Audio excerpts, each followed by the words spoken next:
Rahman dear students अस्सलाम वालेकुम। सबसे पहले आपको जना गूगल क्लास में वेलकम करता हूं और आप सबको नई क्लास यानी क्लास 10 में प्रमोट होने पर दिली मुबारकबाद देता हूं। आज के लेक्चर में हम मैथ्स के पहले चैप्टर के पहले टॉपिक को समझने की कोशिश करेंगे जो कि क्वाड्रेटिक इक्वेशन के मुतालिक है, यानी क्वाड्रेटिक इक्वेशन किसे कहते हैं और इसको कितने तरीक़ों से हल किया जा सकता है। क्वाड्रेटिक इक्वेशन का चैप्टर एक ऐसा चैप्टर है जब तक आप मैथ्स की पढ़ाई करेंगे इसका यूज़ होता रहेगा। आपकी क्लास में यानी क्लास 10th में इसका बहुत एलिमेंट्री पार्ट है, 11th और 10th में ये मज़ीद एडवांस है। पहले मैं फोकस करूंगा कि इस चैप्टर को आपके लेवल पे कैसे कवर करूं ताकि इस चैप्टर से जिस भी मेथड से क्वेश्चन आए आप इसे हल कर सकें। तो सबसे पहले क्वाड्रेटिक इक्वेशन को कंसेप्ट को समझें। बेसिकली क्वाड्रेटिक इक्वेशन किसे कहते हैं, सिलेबस का पार्ट क्या कहता है। तो सबसे पहले हमें यह देखना होगा कि standard form of quadratic equation क्या है। Standard form of quadratic equation से पहले कुछ इक्वेशंस आपके सामने लिख रहा हूं ताकि आपको ये समझ आ जाए कि इक्वेशंस कौन सी कितनी टाइप की होती हैं। तो सबसे पहले मैं आपके सामने लिख रहा हूं ax plus B equal to 0।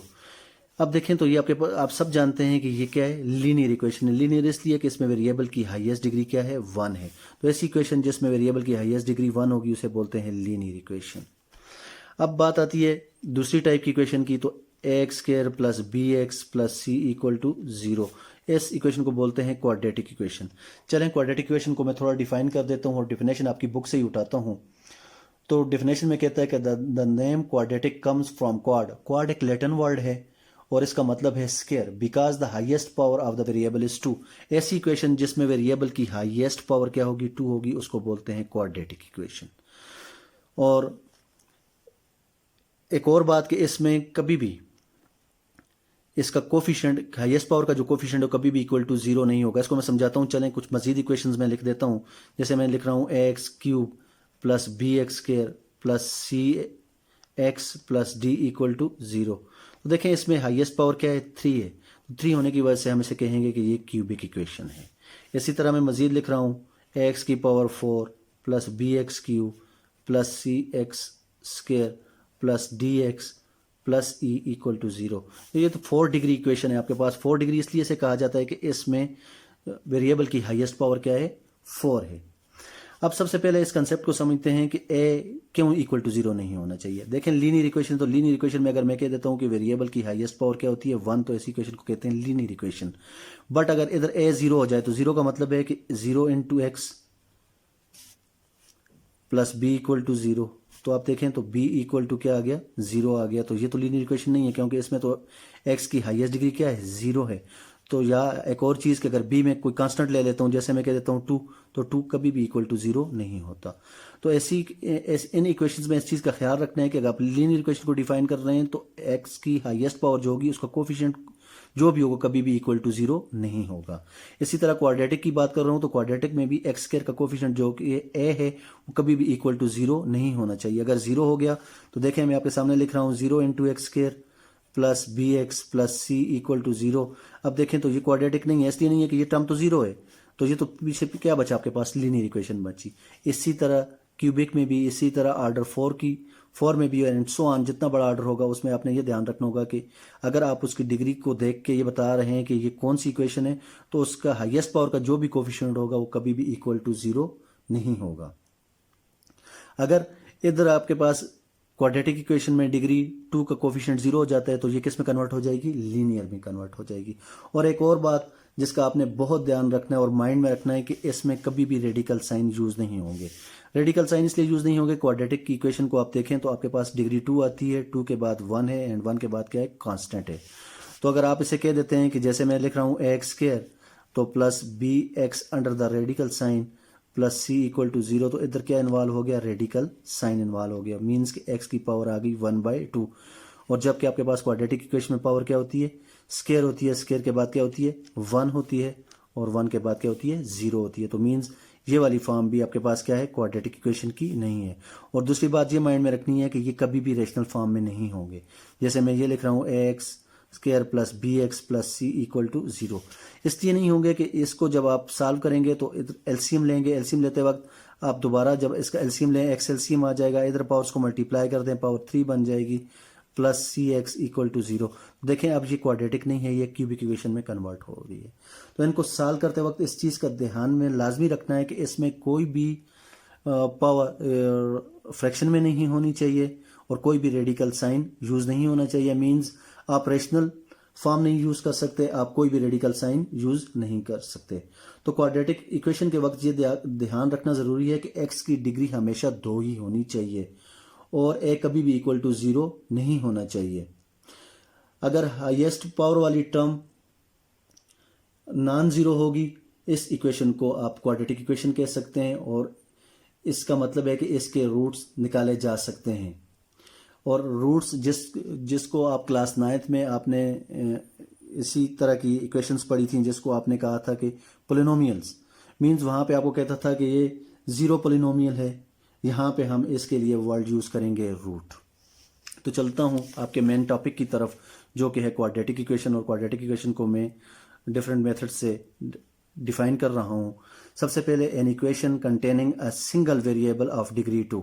तो आपको समझ आ गई होगी कि ऐसी इक्वेशन जिसमें किसी भी वेरिएबल की, सिंगल वेरिएबल की पावर 2 होगी, उस इक्वेशन को बोलते हैं क्वाड्रेटिक इक्वेशन। या इसकी डिफिनेशन यूँ कर सकते हैं, any equation containing one term in which the unknown is squared. Unknown कहते हैं वेरिएबल को, तो unknown is squared and no term in which it is raised to highest power the general form of. और कोई भी और term ऐसी नहीं होनी चाहिए जिसकी पावर 2 से ज्यादा हो। और जनरल फॉर्म में आप क्वाड्रेटिक इक्वेशन को यूं डिफाइन कर सकते हैं, a x square plus B x plus C equal to 0, where x represents a variable और एन अननोन। आप वेरिएबल भी कह सकते हैं और इसे अननोन भी कह सकते हैं। And A B and C are constant with A is not equal to 0। If A equal to 0 the equation is a linear equation. The constant A, B, C are called respectively the quadratic coefficient। आप इसको quadratic coefficient भी से भी याद कर सकते हैं, linear coefficient भी कह सकते हैं और the constant term भी कह सकते हैं, या free terms का लफ्ज भी यूज कर सकते हैं इनके लिए। आपका जो नेक्स्ट टॉपिक है या मेन टॉपिक है वो है सोल्यूशन ऑफ क्वाड्रेटिक इक्वेशन। की क्वाड्रेटिक इक्वेशन को कितने तरीकों से हल किया जा सकता है। तो we may solve quadratic equation by the following method. तो सबसे पहला जो मेथड होगा आपके पास होगा बाय फैक्टराइजेशन मेथड, फिर दूसरा मेथड होगा बाय कंप्लीटिंग स्क्वायर, और फिर तीसरा मेथड पे हम बात करेंगे यूजिंग फार्मूला या क्वाड्रेटिक फार्मूला। तो ये 3 मेथड हैं जिन मेथड से आप क्वाड्रेटिक इक्वेशंस को सॉल्व कर सकते हैं। तो सबसे पहले मेथड पे बात करता हूं जो कि है फैक्टराइजेशन मेथड। जी, तो फैक्टराइजेशन मेथड से मैं आपकी बुक से ही एक एग्जांपल उठाई हुई है और एग्जांपल में आपको कह रहा हूं कि solve solution of a quadratic equation by factorisation. तो solve each quadratic equation with factorisation. तो 2 किस्म की मैंने इक्वेशंस उठा दी हैं और इनको क्वाड्रेटिक इक्वेशन के पहले मेथड यानी फैक्टराइजेशन मेथड से सॉल्व कर रहे हैं। तो सबसे पहले आपने ये बात माइंड में रखनी है कि जो भी आपको क्वाड्रेटिक इक्वेशन दी होगी उसकी स्टैंडर्ड फॉर्म, मींस कि स्टैंडर्ड फॉर्म आपको पता है कि standard form of quadratic equation क्या है। तो standard form of quadratic equation आपके सामने लिखी हुई है कि a x square plus B x plus C equal to 0। Means सबसे पहले कोई भी इक्वेशन है तो देखें अगर इस फॉर्म है तो उसको सॉल्व मजीद आगे सॉल्व करें, अगर नहीं है तो सबसे पहले इस फॉर्म में लाने की कोशिश करें। तो सबसे पहले देखें कि आपके पास जो एग्जांपल दी हुई है वो इस फॉर्म में नहीं है, क्योंकि इधर इक्वल टू 0 होना चाहिए, इधर 0 नहीं है। तो इसको स्टैंडर्ड फॉर्म आप जानते हैं कि standard form of quadratic equation क्या है, a x square plus B x plus C equal to 0। तो गिवन क्वाड्रेटिक इक्वेशन जो हमें दी हुई है वो तो हमारे पास ये है 2x square plus 2x minus 11 equal to 1। तो सबसे पहले इस 1 को सॉल्व करें। तो आपको 9th क्लास में बखूबी पता है कि इसको कैसे सॉल्व किया जाता है। अगर इस 1 को खत्म करना है तो मुझे बोथ साइड पे ये 1 सब्ट्रैक्ट करना होगा। तो सब्ट्रैक्टिंग 1 फ्रॉम ईच साइड, तो बोथ साइड पे 1 को सब्ट्रैक्ट कर दें। तो 2x square plus 2x minus 11 minus 1 equal to 1 minus 1। तो देखें माइनस 1 इधर भी सब्ट्रैक्ट कर दिया और इधर भी 1 को क्या कर दिया, सब्ट्रैक्ट कर दिया। अब इधर 1 क्या हो जाएगा, 1 और 1 में से निकालें तो 1 0 हो जाएगा, और माइनस 11 और माइनस 1 तो माइनस 12। अब आपके पास ये equation standard form of quadratic equation जैसी है। अब इसमें कोई फर्क नहीं है, तो इसको फैक्टराइजेशन मेथड से सॉल्व करें। तो फैक्टराइजेशन मेथड से सॉल्व करते वक्त इस चीज का ध्यान रखना है कि हमने पहली और आखिरी टर्म को आपस में मल्टीप्लाई करना है। मींस कि फर्स्ट एंड लास्ट टर्म को आपस में मल्टीप्लाई कर देना है। तो फर्स्ट टर्म आपके पास बन रही है 2x स्क्वायर, मैंने रफ वर्क में किया हुआ है, माइनस 12। तो दोनों को मल्टीप्लाई करें तो 12 2s are 24, minus into plus तो minus x square into x square, तो इसका मतलब है कि आपके पास इन दोनों का प्रोडक्ट आया -24 एक्स स्क्र। मैं दोबारा रिपीट कर देता हूं कि आपने इन इक्वेशंस को सॉल्व करते वक्त या फैक्टराइजेशन मेथड को माइंड में रखते वक्त ये चीज़ करनी है कि आपने पहले और आखिरी टर्म को आपस में मल्टीप्लाई कर देना है और उसका प्रोडक्ट एक साइड पे अपने पास लिख देना है। और अब जो कि मिड टर्म है, जिसको आप बोलते हैं दरमियानी टर्म, इसको आपने ब्रेक कर देना है। और ब्रेक कैसे करना है? ब्रेक हमने ऐसे करना है कि इसको ऐड या सब्ट्रैक्ट करें तो हमारे पास यही चीज़ बने। मैं दोबारा रिपीट कर देता हूं कि इसकी ब्रेकिंग करनी है, मिड टर्म की ब्रेकिंग करनी है। और मिड टर्म की ब्रेकिंग ऐसे करनी है कि इसको ऐड या सब्ट्रैक्ट करूं तो मेरे पास वही मिड टर्म बने, और अगर इसको मल्टीप्लाई करूं तो मेरे पास फर्स्ट और लास्ट टर्म का प्रोडक्ट बने। मैं दोबारा रिपीट कर देता हूं कि आपने फैक्टराइजेशन मेथड में पहली और आखिरी टर्म को आपस से मल्टीप्लाई कर देना है और उसका प्रोडक्ट अपने पास लिख देना है, और मिड टर्म को फिर ब्रेक करना है। तो ब्रेक ऐसे करना है कि मिड टर्म को आप ऐड या सब्ट्रैक्ट करें तो आपके पास वही मिड टर्म आए, और उनको मल्टीप्लाई करें तो आपके पास फर्स्ट और लास्ट टर्म का प्रोडक्ट आए। तो मैंने ब्रेक किया 2x को, मैंने लिखा 6x माइनस 4x, 6x में से 4x निकालें तो आपके पास बनता है 2x, और 6x और माइनस 4x को मल्टीप्लाई करें तो आपके पास बनता है -24x, यानी पहली और आखिरी टर्म का प्रोडक्ट। तो अब आपने पहली और आखिरी टर्म को बिल्कुल नहीं छेड़ना, मिड टर्म की जगह वैल्यू पुट कर देनी है। 2x की वैल्यू आपके पास क्या है? 6x माइनस 4x, तो 2x की जगह वैल्यू डाल दें 6x माइनस 4x। अब कॉमन लें पहली दो टर्म्स और आखिरी दो टर्म में से, तो पहली दो टर्म में से कॉमन आता है 2 कॉमन आता है, और इन दो टर्म में से x कॉमन है तो x कॉमन ले लें। इधर आपके पास 2 बाहर आ गया, 2 गया, पीछे 2x थे तो 1x बच गया तो x प्लस 3। इसी तरह इन दो टर्म में माइनस कॉमन है तो माइनस बाहर आ गया, 4 कॉमन है तो 4 बाहर आ गया, इधर बचा x, और इधर माइनस चूंकि मैं कॉमन ले चुका हूं तो इधर बचा +3 इक्वल टू 0। अब फिर दोबारा देखें तो x प्लस 3, दोनों टर्म में x प्लस 3 इधर भी कॉमन है, इधर भी कॉमन है, दोबारा कॉमन उठाइए, पीछे बचा 2x माइनस 4 इक्वल टू 0। अब आपके पास प्रॉपर्टी है कि कभी भी दो चीज़ों का प्रोडक्ट आपके पास 0 हो जाए तो इसका मतलब है कि इनमें से कोई भी एक टर्म 0 है। जैसे मैं लिख रहा हूं 2 मल्टीप्लाई बाय 0 इक्वल टू 0, तो ये तभी 0 है कि इनमें कोई ना कोई एक टर्म 0 है। इधर भी आपको यही प्रॉपर्टी यूज करनी है कि ये दो टर्म्स आपस में मल्टीप्लाई हो रही हैं लेकिन आंसर क्या आ रहा है? 0। इसका मतलब है कि या ये 0 है या ये 0 है। तो या आपके पास x प्लस 3 इक्वल टू 0 है या 2x माइनस 4 इक्वल टू 0 है। अब x की वैल्यू निकालें, तो इधर x, मुझे x निकालना है तो x के साथ जो चीज़ भी है एक्स्ट्रा उसको राइट साइड पे शिफ्ट कर दें। तो इधर 3 एक्स्ट्रा था तो इधर 3 के साथ प्लस का साइन था, तो मैं 3 को ख़त्म करने के लिए सब्ट्रैक्टिंग 3 फ्रॉम बोथ साइड, तो 3 को बोथ साइड सब्ट्रैक्ट करें तो आपके पास, मैंने सब्ट्रैक्ट किया तो आपके पास 3 से कैंसिल हो गया, और 0 में से 3 को निकालें तो -3। तो इसका मतलब है कि एक x की वैल्यू आपके पास क्या बन गई? -3। और इसी तरह दूसरा 2x माइनस 4 है तो मुझे x की वैल्यू निकालनी है, तो 4 एक्स्ट्रा है तो 4 को बोथ साइड पे क्या कर दें? ऐड कर दें। तो ऐड किया तो आपके पास बन गया 2x माइनस 4 प्लस 4, तो 0 प्लस 4 तो -4 कैंसिल, तो 4 आ गया। अब मुझे x की वैल्यू निकालनी है तो साथ 2 है, 2 एक्स्ट्रा है तो डिवाइडिंग 2 ऑन बोथ साइड, तो 2 को बोथ साइड पे डिवाइड कर दें तो आपके पास x की वैल्यू क्या बनी? 2 बनी। ये -3 और -2 इस इक्वेशन के क्या कहलाएंगे? रूट कहलाएंगे। रूट इसलिए कहलाएंगे कि इसी इक्वेशन की इन वैल्यूज को उठा के किसी भी इस जो इक्वेशन आपको गिवन है इसमें उठा के पुट करें तो इसकी लेफ्ट और राइट आपके पास बराबर आएगी। तो बराबर आएगी तो आप कह सकते हैं कि आपके पास क्या है? इस इक्वेशन के रूट हैं या solution set of these equations. इसी तरह आपकी अगली एग्जांपल की तरफ जाता हूं जो कि फैक्टराइजेशन मेथड से ही है, और आपकी सेकंड एग्जांपल है कि आपके पास जो गिवन है 12t का square equal to t plus 1। अब जहां पे वेरिएबल t यूज हुआ है तो सबसे पहले मैं स्टैंडर्ड फॉर्म यूज करूंगा, और स्टैंडर्ड फॉर्म x में नहीं यूज करूंगा, मैं t में यूज करूंगा क्योंकि वेरिएबल t है। तो स्टैंडर्ड फॉर्म आपके पास बन जाएगी a t का square plus bt plus c equal to 0।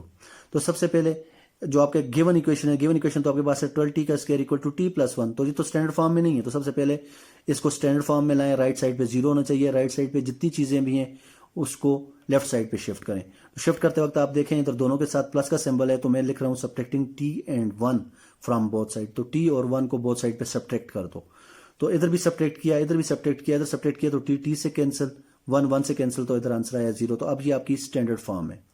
अगर इसे स्टैंडर्ड फॉर्म है तो फिर अगेन इसको सॉल्व कीजिए, और सॉल्व ऐसे करना है कि हमने फैक्टराइजेशन मेथड को यूज करते हुए पहली और आखिरी टर्म को आपस में मल्टीप्लाई करना है। तो पहली टर्म बनती है 12t का स्क्वायर और आखिरी टर्म विद साइन, तो विद साइन बनती है -1, तो दोनों को मल्टीप्लाई करें, इनका प्रोडक्ट बनता है -12t का स्क्वायर।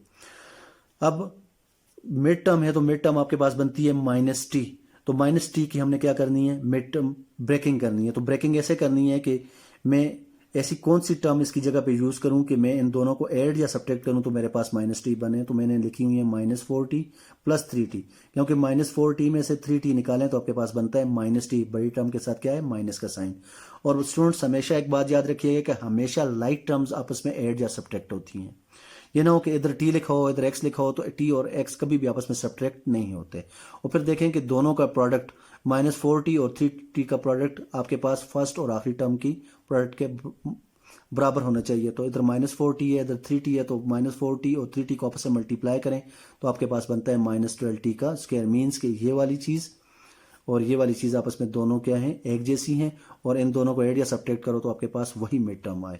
अब फिर अगेन इस मिड टर्म की जगह पहली और आखिरी टर्म को बिल्कुल ना चेंज कीजिए और मिड टर्म की जगह उसकी जगह वैल्यू डाल दें। तो -t की वैल्यू आपके पास बनती है -4t और प्लस 3t।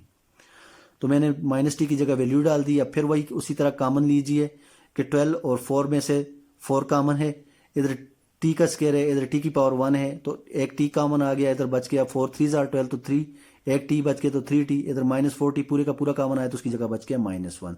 इसी तरह इन दोनों टर्म में कुछ भी कॉमन नहीं है, जिसमें कुछ कॉमन नहीं हो तो उसमें आप 1 कॉमन ले सकते हैं, क्योंकि 1 को किसी भी अंदर मल्टीप्लाई करें तो उस टर्म पे या उस इक्वेशन पे कोई फर्क नहीं पड़ता। तो इसलिए -3t और -1 में से मैंने 1 कॉमन उठाया जी। अब दोबारा देखें तो -3t -1 एंड 3t -1 फिर कॉमन आ रहा है, तो दोबारा कॉमन लीजिए और फिर आपके पास बचा 4t प्लस 1 इक्वल टू 0। अब अगेन आपके पास फिर दो टर्म्स का प्रोडक्ट क्या आ गया, इक्वल टू 0 आ गया। इसका मतलब है कि या 3t -1 इक्वल टू 0 है या 4t प्लस 1 इक्वल टू 0। तो अगेन मैं लिख रहा हूँ 3t -1 इक्वल टू 0 या 4t प्लस 1 इक्वल टू 0। अब मैंने फिर 3t -1, तो यहाँ से मैंने t की वैल्यू निकालनी है, तो t के साथ सबसे पहले जो चीज़ एक्स्ट्रा है वो -1 है, तो एडिंग 1 ऑन बोथ साइड, 1 को बोथ साइड पे ऐड कर दें तो इधर भी ऐड करें तो 1 -1 प्लस 1 0, 0 प्लस 1 तो 1 आ गया। लेकिन मुझे तो t की वैल्यू निकालनी है और t के साथ तो अब भी आपके पास स्टिल क्या है, 3 है। 3 है तो डिवाइडिंग 3 ऑन बोथ साइड, 3 को बोथ साइड पे डिवाइड कर दो, t की वैल्यू क्या आ गई, 1/3।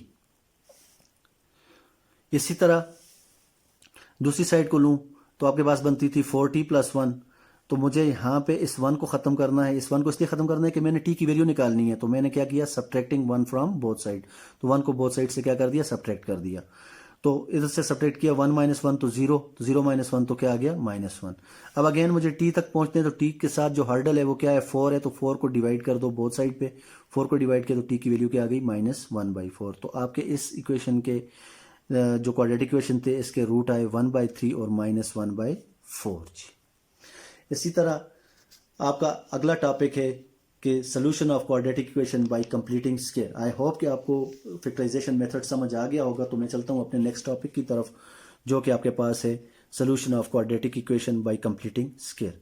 अब कंप्लीटिंग स्क्वायर से भी हमने सॉल्व करना है, लेकिन हर चीज़ factorisation quadratic equation factorisation method से सॉल्व नहीं होगा, और जो नहीं होगा उसके लिए जो मेथड यूज करेंगे वो होगा कंप्लीटिंग स्क्वायर का मेथड। अब ये मेथड क्या है, तो इसमें कुछ स्टेप्स इन्वॉल्व हैं, इन स्टेप्स को समझें। सबसे पहले आपने ये करना है कि involve in completing the square. सबसे पहला जो स्टेप है, right the quadratic equation in its standard form. सबसे पहले आपने क्वाड्रेटिक इक्वेशन को उसकी स्टैंडर्ड फॉर्म में लिखना है, जो कि है a² plus bx plus c equal to 0।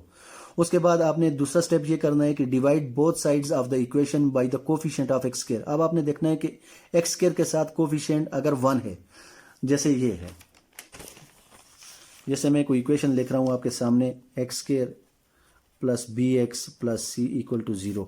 अगर इसका कोफिशिएंट 1 है फिर तो ठीक है, अगर कोफिशिएंट 1 नहीं है, अगर इधर लेट अस सपोज इधर कोफिशिएंट बन जाता है 4, तो सबसे पहले आपने क्या करना है, इस 4 को बोथ साइड पे डिवाइड कर देना है, ताकि इसका जो भी कोफिशिएंट रहे 1 के अलावा कोई कोफिशिएंट ना आए। मींस x² का कोफिशिएंट 1 होना चाहिए, 1 के अलावा कोई भी टर्म्स नहीं होनी चाहिए कंप्लीटिंग स्क्वायर मेथड में। तो मींस क्या करना है, divide both side of the equation by the coefficient of x² if it is other than 1। और फिर थर्ड स्टेप आपने करना है, shift the constant term to the right hand side of the equation. जो भी कांस्टेंट टर्म होगी आपने क्या कर देना है, उसको राइट साइड पे शिफ्ट कर देना है। फोर्थ स्टेप में आपने ये करना है कि square half the coefficient of x and x, तो x का जो भी कोफिशिएंट होगा, अब x² की बात नहीं हो रही, इधर x bx है।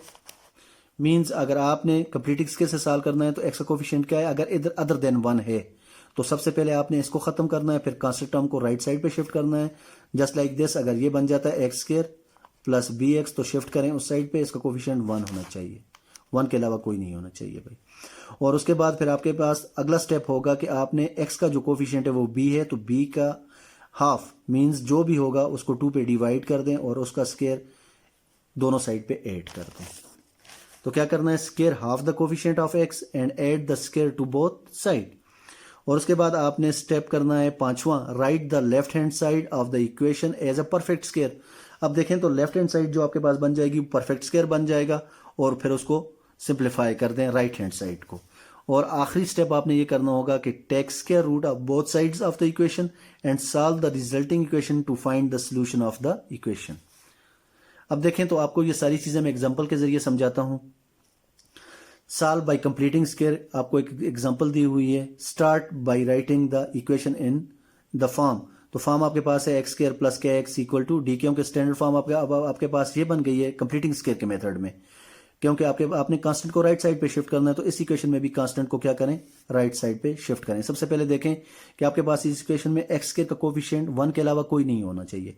अगर कोई है तो सबसे पहले उसको डिवाइड करें, डिवाइड के बाद फिर कांस्टेंट टर्म को राइट साइड पे शिफ्ट कर दें। तो इधर तो इसका कोफिशिएंट 1 था, तो इसलिए मैंने क्या कर दिया, सिर्फ कांस्टेंट टर्म को राइट साइड पे शिफ्ट कर दिया। और कांस्टेंट टर्म क्या थी, +9, तो इसको खत्म करने के लिए बोथ साइड पे सब्ट्रैक्ट कर दें 9 को, सब्ट्रैक्टिंग 9 ऑन बोथ साइड, तो बोथ साइड पे सब्ट्रैक्ट कर दें तो 9 - 9 इधर से खत्म हो जाएगा और इधर क्या आ जाएगा, -9।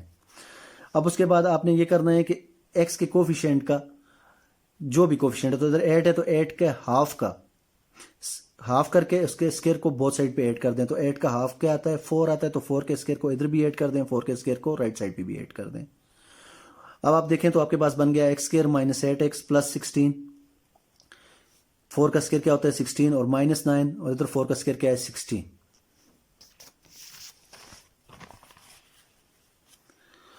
अब देखें तो 16 में से -9 निकालें तो आपके पास आंसर आता है 7। और अब आप इसको देखें तो ये आपके पास एक कंप्लीट स्क्वायर बन गया है। कैसे स्क्वायर बन गया, देखें आपके पास बनता है x स्क्वायर -8x प्लस 16 बनता है।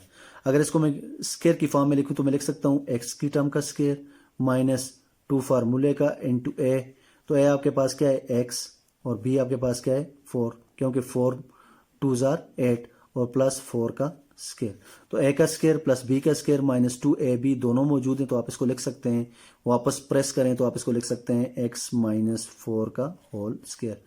इसको आप ओपन करें तो फिर आपके पास यही टर्म बन जाएगी। तो आपने वापस क्या करना है, इसको वापस प्रेस कर देना है, मींस वापस स्क्वायर की फॉर्म में वापस कन्वर्ट कर देना है। तो आपके पास क्या बन गया, x -4 का होल स्क्वायर इक्वल टू 7। तो हमारा स्टेप भी यही था कि जब हम राइट साइड को कांस्टेंट को राइट साइड पे शिफ्ट कर देंगे, एक्स स्क्वायर के साथ जो भी कोफिशिएंट है उसको डिवाइड कर देंगे, 1 के अलावा कुछ भी नहीं होने चाहिए। और उसके बाद जो आपके पास x का कोफिशिएंट है उसके हाफ का स्क्वायर बोथ साइड पे ऐड कर देंगे, तो हमारे पास जो लेफ्ट साइड बनेगी वो एक कंप्लीटिंग स्क्वायर बनेगा। जो मैं आपका स्टेप था write the left hand side, ये वाला step 5, write the left hand side of the equation as a perfect square, तो वापस परफेक्ट स्क्वायर की फॉर्म में उसको प्रेस कर दें और simplify the right hand side और राइट को सिंप्लीफाई कर दें। और अगला स्टेप होगा टेकिंग स्क्वायर रूट, आखिरी स्टेप होगा कि taking square root on both side, तो बोथ साइड पे स्क्वायर रूट लीजिए। अब स्क्वायर रूट लें तो आपके पास क्या बन जाएगा, x -4 का स्क्वायर रूट इक्वल टू 7 का स्क्वायर रूट, स्क्वायर रूट से कैंसिल हो जाएगा। तो आपको पता है कि स्क्वायर रूट जब भी कैंसिल होता है तो आपके पास 2 साइन आते हैं, +-7 √7 बन जाएगा। अब अगेन आपको x की वैल्यू निकालनी है, तो आपके पास क्या है -4 एक्स्ट्रा है, तो -4 को ख़त्म करने के लिए, क्योंकि मुझे x की वैल्यू चाहिए, तो -4 को बोथ साइड पे क्या कर दूंगा, सब ऐड कर दूंगा। तो ऐड किया तो क्या हो जाएगा, 4 इधर से कैंसिल हो जाएगा, इधर आ जाएगा। तो आप देखें तो आपके पास x की 2 वैल्यू बन गई, -4 + -7 आप लिख सकते हैं, x equal to -4 + 7 under the root, और x equal to -4 - 7 under the root. तो ये था कंप्लीटिंग स्क्वायर का मेथड। आई होप आपको ये समझ आ गया होगा। अब चलता हूँ आपके होम टास्क की तरफ। आपका एक मेथड रह गया है जो कि है क्वाड्रेटिक फार्मूला। तो स्टूडेंट्स चूंकि पहला स्टार्ट का दिन है और स्टार्ट का लेक्चर है, तो इसलिए इतना ज़्यादा बर्डन आप पे नहीं डालना चाहता। कोशिश करें कि आप ये दोनों मेथड्स को अच्छे तरीके से समझें और फिर इनके जितने भी क्वेश्चंस हैं आपकी एक्सरसाइज में से उन तमाम को सॉल्व करें। और जो क्वाड्रेटिक फार्मूला और उसके बाकी एक्सरसाइज 1.1 के बाकी क्वेश्चन है, इंशाल्लाह वो अगले लेक्चर में उनको कवर करने की कोशिश करूंगा। तो आपका आज का होम टास्क है exercise 1.1 solve question number 1 all parts. Question number 1 के तमाम पार्ट जो कि पार्ट 6 तकरीबन 6 पार्ट हैं, 6 के 6 पार्ट आपने सॉल्व करने हैं। और माइंड में यही रखना है कि सबसे पहले जो इक्वेशन भी होगी उसको फैक्टराइजेशन मेथड से, पहला क्वेश्चन आपका फैक्टराइजेशन के मुतालिक है, तो सबसे पहले उसको स्टैंडर्ड फॉर्म में लिखिए, स्टैंडर्ड फॉर्म के बाद उसको फैक्टराइज कीजिए। इसी तरह क्वेश्चन नंबर 2 कंप्लीटिंग स्केयर्स से रिलेट करता है, तो इसके भी 6 ही पार्ट हैं और इन तमाम पार्ट्स को हल कीजिए। और फिर भी अगर आपको इन क्वेश्चंस में कोई मुश्किल दरपेश आती है तो आप अपने गूगल क्लास में मुझे टेक्स्ट कर सकते हैं, व्हाट्सएप क्लास हो तो उसमें आप मुझे मैसेज कर सकते हैं। मैं कोशिश करूंगा कि आपके जो भी प्रॉब्लम आए उनको हल करूं। आई होप कि आपको ये दोनों topic quadratic equations, standard form इसकी क्या होती है, completing square method, factorisation method अच्छे से समझ आ गया होगा। थैंक्स एंड अल्लाह हाफिज़।